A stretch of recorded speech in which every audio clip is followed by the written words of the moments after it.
निष्क्रिय ठरलेत असं म्हणायला हरकत नाही.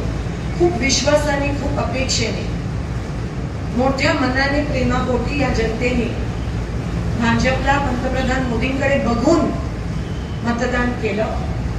पहिले उमेदवार जे होते ते निष्क्रिय ठरल्याची पावती त्यांच्याच पक्षाने त्यांना दिली आणि म्हणून ते उमेदवार बदलावे लागले.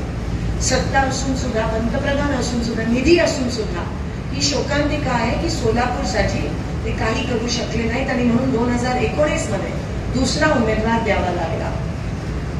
परत जनतेने मोठ्या मनाने, खरं तर 2014 मध्ये जे खोटं सांगितलेलं की 15 लाख देणार आहेत त्या आधारावर जनतेने मतदान केलं, पण 2019 पर्यंत 15 लाख जमा झाले नाही. अनेक त्यांनी दिलेली वचन त्याची पूर्तता करू शकले नाही, तरीही लोकांनी त्यांना दुसरा चान्स दिला आणि पुन्हा एकदा त्याच लोकांचा वापर मतं घेण्यासाठी खोटं सांगून 2019 मध्ये सुद्धा भारतीय जनता पक्षाने विश्वासघात केला, दुसरा उमेदवार निवडला आणि आज 2024 मध्ये त्या उमेदवारांनी काही काम केलं नाही, त्याची पावती त्यांच्याच पक्षाने त्यांना दिली, अतिशय निष्क्रिय ठरले आणि तिसरा आणि उपरा द्यावा लागला.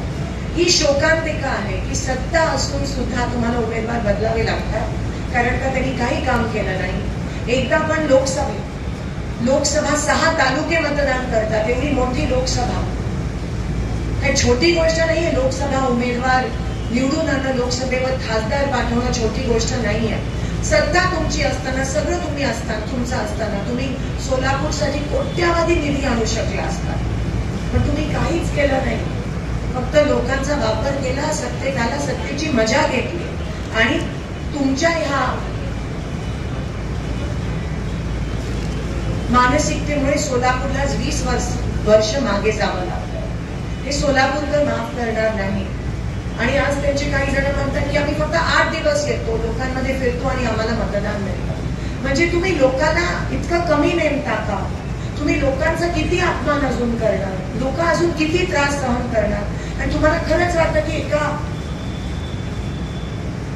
एकांच्या चेहरा दाखवून आज लोक तुम्हाला मतदान करणार? 2दा चान्स दिला आणि तुम्ही त्याच लोकांना धोका दिला. पण लोक मला नाही मागत माफ करा. मी तुमच्या माध्यमातून लोकांना आवाहन करते की आज महाविकास आघाडी तुमच्या समोर ही प्रेस कॉन्फरन्स घेतली नसती किंवा महाविकास आघाडी गावोगावी, पाडोपाडी, तांड्यावर, झोपडपट्टी जर आम्ही नाही गेलो तर बीजेपीची जी वस्तुस्थिती आहे ती लोकांसमोर कोण सांगतं? कारण का ते तुमच्या समोर बोलतात, खोटं बोलतात, रेटून बोलतात.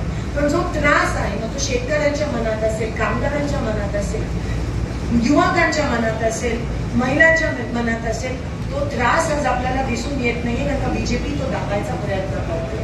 आणि म्हणून मी म्हणते ही चळवळ आहे आणि म्हणून तिथे महाविकास आघाडीचा ची भूमिका अत्यंत महत्वाची ठरते. ज्या शेतकऱ्याला खोटं आश्वासन देऊन बीजेपीने मतदान घेतलं, आज तोच शेतकरी, अन्नदाता शेतकरी सर्वात त्रस्त आहे. मग जीएसटीच्या माध्यमातून असेल, आज ठिकठिकाणी पाणी नाही आहे, त्यात जीएसटीचा राक्षस आहे, त्यात महागाई वाढली, पीक विमा मिळत नाही असून गावोगावी, दुधाला दर नाहीये, कांद्याची निर्यात बंद झाली. जो शेतकरी अन्नदाता आहे, जेव्हा तुम्ही त्या शेतकऱ्याच्याच पोटावर पाय देता तेव्हा लोकशाहीमध्ये ह्याच्यापेक्षा मोठा पाप असू शकतो का? ज्या युवकांना तुम्ही आश्वासन दिलेलं की 2-2 कोटी नोकरी देणार तुम्ही वर्षाला, आज प्रत्येक गावामध्ये एक सुद्धा युवकाला नोकरी नाहीये. उलट जो शासकीय नोकरीत होता त्याची पण नोकरी गेली, कारण काही सगळेजण खासगीकरणाकडे वळतात. खासगीकरण करून त्यांचं आरक्षण संपवण्याचा कट कारस्थान आज आपल्याला दिसतं. आरक्षणाच्या माध्यमातून फक्त गाजर दाखवले जातात, आमचे माईक बंद केले जातात, एसआयटी इन्क्वायरी घातली जाते. ह्याचा आम्ही निषेध या ठिकाणी करत आहोत. सोलापुराची विमानसेवा परवाच कराजी साहेबांनी देखील, ते कधी असे शब्द वापरत नाहीत पण त्यांच्याकडून असे शब्द वापरण्यात आले, चिमणी पाडायचं नाटक केलं. एवढी असंख्य कुटुंब जे साखर कारखान्यावर अवलंबून होती त्यांना उद्ध्वस्त केलं. मी चॅलेंज दिलेलं 6 महिने ते चिमणी पाडणार, विमानसेवा सुरू करू शकणार. आज 7 महिने झाले चिमणी पाडून विमानसेवा सुरू होण्याचे काहीही निशाण त्या ठिकाणी आपल्याला दिसून येत नाहीये. एक फक्त फोन कॉल लागतो विमानसेवा सुरू करण्यासाठी. आणि तीच विमानसेवा जेव्हा काँग्रेस सत्तेत होती, जेव्हा शिंदे साहेब खासदार होते, तेव्हा विमानसेवा सोलापुरात सुरू होती. तेव्हाच NTPC आणलेला, तेव्हाच उजनीची पाईपलाईन आणलेली, तेव्हाच दुहेरी पाईपलाईनचं काम झालं.